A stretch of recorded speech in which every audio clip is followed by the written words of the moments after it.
The gentleman from Ohio is recognized for 2 minutes. Thank you. Thank you to the gentleman from Michigan, and I want to thank the gentleman from Virginia and Mr. Sensenbrenner for all their good work on this. This is really one of the great days, great weeks, I think, on this House floor because of what we're doing here to address the heroin and opiate crisis in America. And it's sad to watch someone from Virginia and someone from Wisconsin and someone from Michigan and someone from Ohio and someone from Texas all get up and really kind of embody and express how deep this problem is in our country today. And I know we've all been to calling hours and we've all been to funerals and seen up close and personal how devastating this epidemic is here in the United States. And like many of my colleagues, unfortunately, Ohio has now seen accidental deaths by overdose surpass even car accidents. And so we all need to come together, Democrats and Republicans, to try to solve this problem, and I think this week is a major step in that direction. And I'm supporting the Comprehensive Opioid Reduction Act and many other bills that are coming to the floor this week.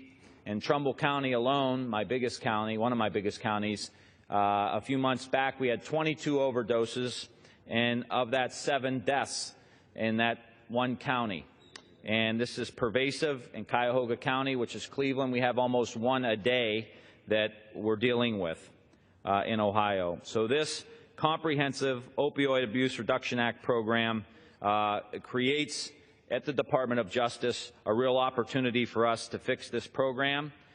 Focuses on how we can tackle substance abuse through preventative programs, expansion of the prescription drug monitoring programs, and resources for veteran treatment court programs. And that's one of the key elements of this, is how we're going to make sure that our veterans can get diverted through veterans courts.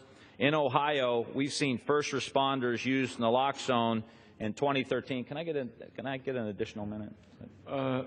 I yield the gentleman an additional minute. Thank you, gentleman. Gentleman's recognized for an additional minute. In Ohio alone, we've seen first responders use naloxone in 2013.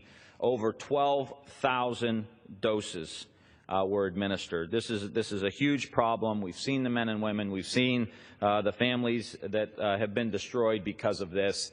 And I hope that as we get the Senate bill out of conference, we make sure that it is comprehensive, that it's addiction, treatment, and recovery. And as we move through the budget process, through the appropriations, make sure that there's the appropriate revenue, the appropriate amount of money going to these programs that will ultimately hit the ground and help us get our arms around this program. And with that, I yield back.